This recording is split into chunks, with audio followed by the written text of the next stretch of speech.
Yeah, Larry Kellogg. I am a direct relative of the Cornflakes Company, so the name's a good name. And I was an aeronautical and astronautical engineer at North American Aircraft for 30 years.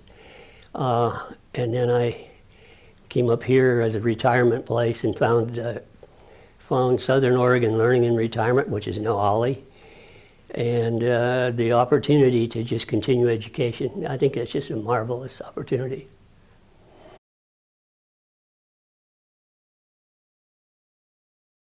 My neighbor happened to be Barbara Wilson, who's a past president. I think she was in '95, the year I joined, and I was asked to come and listen to one of the annual meetings, and I'd heard a little bit about it, but not much. And Barbara gave this stirring little speech about how great OLLI was, and you know, she really was promoting her class on poetry, which I found interesting because all my education, all 16 years of it, has been very technical, and included astronautics, included nuclear engineering, and a couple of degrees and so on. And I never had time for things like poetry. And she was promoting this poetry. And she says, it'll change your life. So I took her class, and it didn't change my life, but it sure turned me on to OLLI. I mean, the opportunities were just endless, and what you could do with this organization and with the people we had in it. It was just a marvelous collection of brain power that was sort of like resting in place, waiting for something good to happen to it. And I just became involved as quickly as I could. I served as various little do-nothing functions, like present the class, or I even helped one lady do a class because she was a little unsteady about how to present a class. And then I got into various committees, and I ended up with the nice job on the newspaper, the OLLI Link,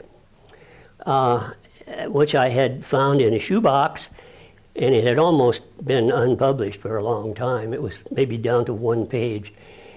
So we turned that back into a nice newspaper, and 6 or 7 pages and pictures and articles, and that was fun doing. I had a great committee, and one thing led to another, and finally they said, you should run for council. So I did, and '97 was elected to the council. I served the first year as vice president, and then the second year as president, and the third year as a director of long-range planning. And that's kind of the history of how I got here.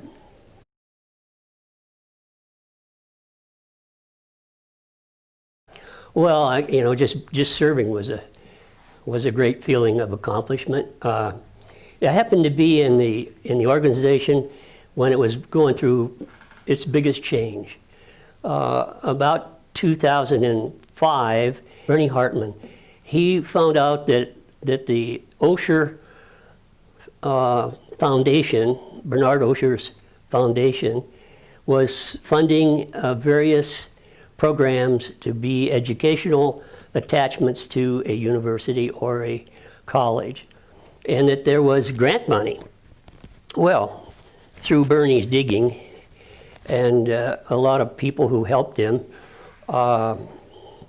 we got in touch with the Osher organization, found out what was required to become a recipient of a donor, or a recipient of a grant, and put a package together and sent it in to them, and with a little more work, they said, we think we can support you. And so we put in a formal proposal, and the proposal was accepted in 2007, I believe. I'm not sure. Of course, the requirements were pretty simple. All we had to do was change our name. And the proposal was worth $1 million, so we thought, we'll change our name. So we became, instead of Southern Oregon Learning and Retirement, we became Osher Lifelong Learning Institute. And as you all know, it's associated with the university. which was one of the requirements. And we put together a catalog of classes, which went from about 20 classes to 60 in the first year. And that money allowed us to move the organization into a second tier of members. I mean, we were kind of stuck with not just the space to operate in. We had one classroom here, room A, and we had B, which was just a small room, and C, which is the room we're in now. But they were so small we couldn't really accommodate more than a few hundred people. And that's about what we had. I think the membership was around 400 and something in 2006 or 2005. Well, this allowed us to then rent more space, more money, and put in more equipment. And we were down to the, we were back in the days with mimeographed sheets of paper and view graphs that were just sort of like overhead projectors, and you had to move all your slides yourself, had to make your slides yourself. PowerPoint hadn't come into play yet in the computer world, so we were just really in the dark ages. But this allowed us to step up, not only in the space we needed, but also to improve our presentations to a very high, I think, very high level. And all of a sudden our membership jumped up around 900 people. And then the next, well, by the time I was off the board, I think we were over 1,000. And of course today, I think, what are we today, 1,700, 1,800? 1,800, yeah. And it also gave us another opportunity, which was the right timing, the right place at the right time with regard to the building in Medford. The RCC had made space there in association with the Southern Oregon University for classes. So you could take an SOU class in Medford. Well, Medford, we looked at the demographics, and Medford had 10 times more people in our age group than we do in Ashland.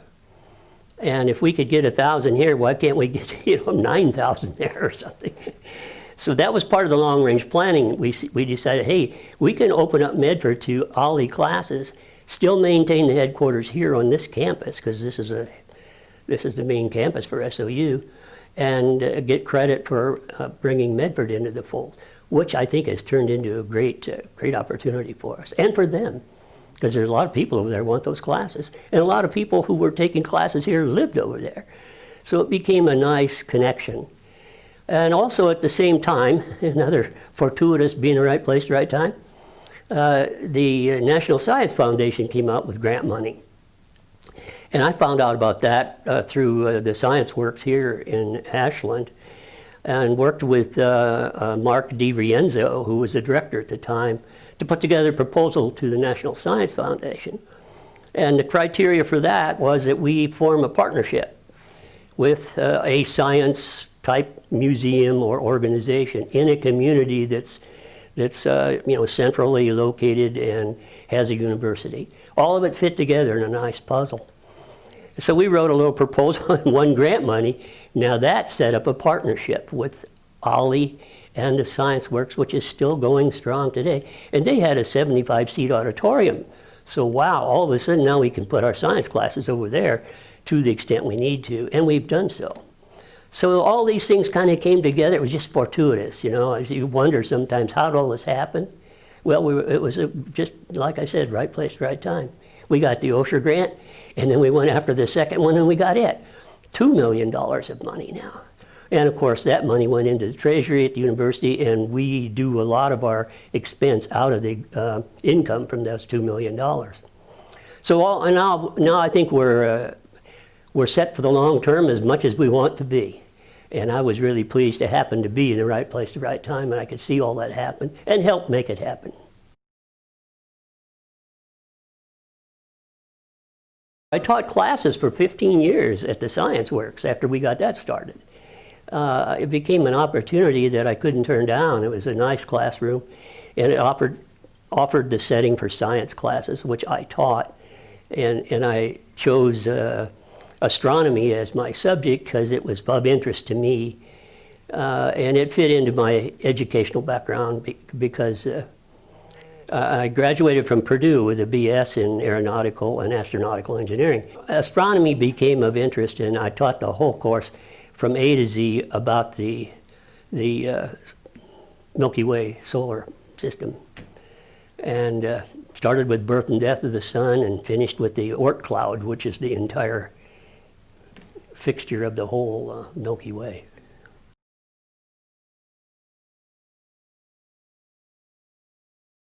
Many, but none insurmountable. One of the problems we had was communication. At that time, we had a number of committees, and you could ask the question, well, how many committees do we have? Nobody could really say, well, I think there's one here. We'd add them up, and we have maybe 10. But there was a missing interface between the council and the committees. So one of the first things I did in my administration was put a member of the council as an overseer of one or two, or in some cases 3 of these committees. So the committee would tie its problems to the council through that attendee, and then we'd bring that together at the council meetings and resolve them as we could. And there's always problems. The biggest problem was getting curriculum straight. I think the curriculum committee that we have now and that evolved out of all this is just fantastic.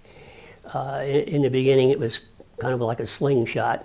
You want to teach class? Okay, well, there was hardly any control over what the content of the class was. There was hardly any control over what the instructor did in the class. So we had to create a set of requirements, really, just clarification of what the scope of the instructor's job was, and also what the committee's job was. Because the committees they were created out of necessity. You got a problem, you set some people up to solve it, and that became a committee. But if the problem went away, the committee went away. And so we had to get organized, and I think the organization was the first big change we really worked hard on. And I think it came out quite well.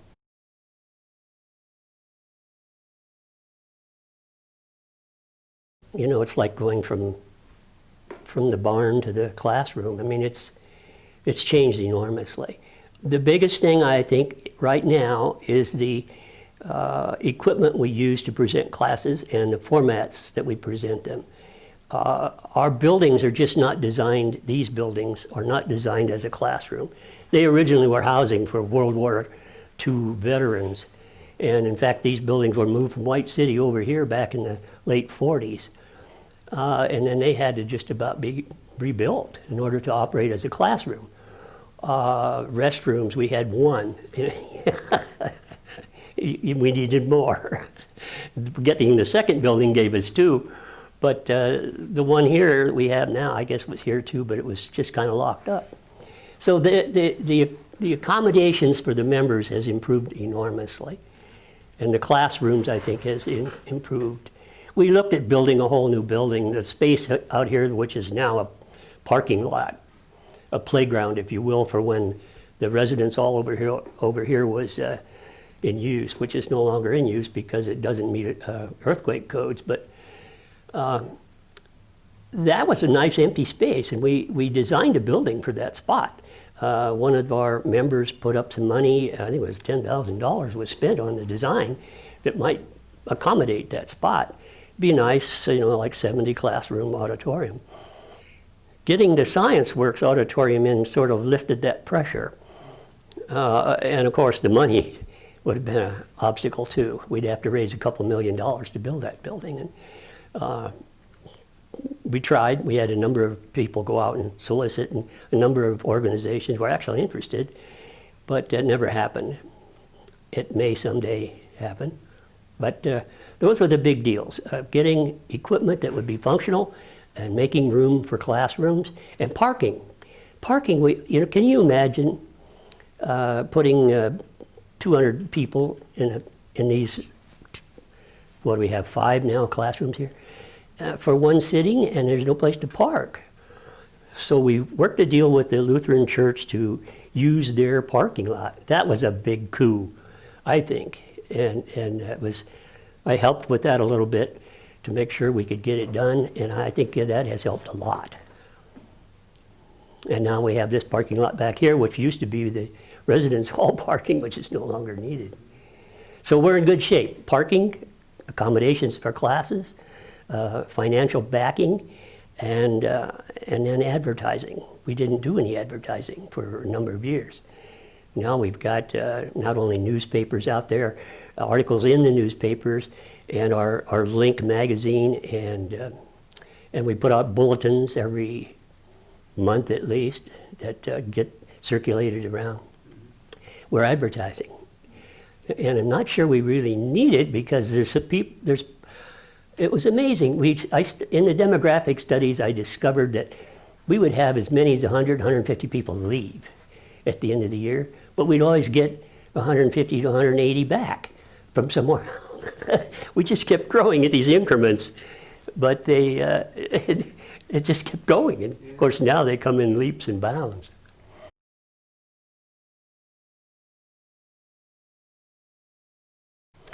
Well, it's the best bang for the buck, and the reason I say that is I've looked at all the other OLLI organizations as an example. There's about 118, counting us, and we're the best. We have the most offered for the least money, and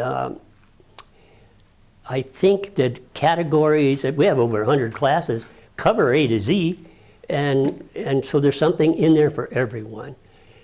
If there isn't, it's amazing how people will stand up and say, oh, I'd like to make a class on this.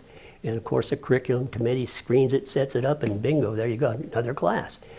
So I would say to somebody coming in and wanting to continue their education or just stay active in a educational way, this is the best bang for the buck. I've had people say to me, this is my life. And I'm not kidding. I mean, this is an actual statement people have made to me that I just live for OLLI. I go to class and, and I meet people and I have all this information that I've never had before. And it's an output. It's an outlet for these folks to get away, in retirement. I hope it continues to go on forever, and there's no reason why it can't. It's self-supporting. We self-manage it. The university hasn't interfered with us in any way, and we have not interfered with them. We use their facilities, pay rent, of course, and it's just been a great opportunity for everybody.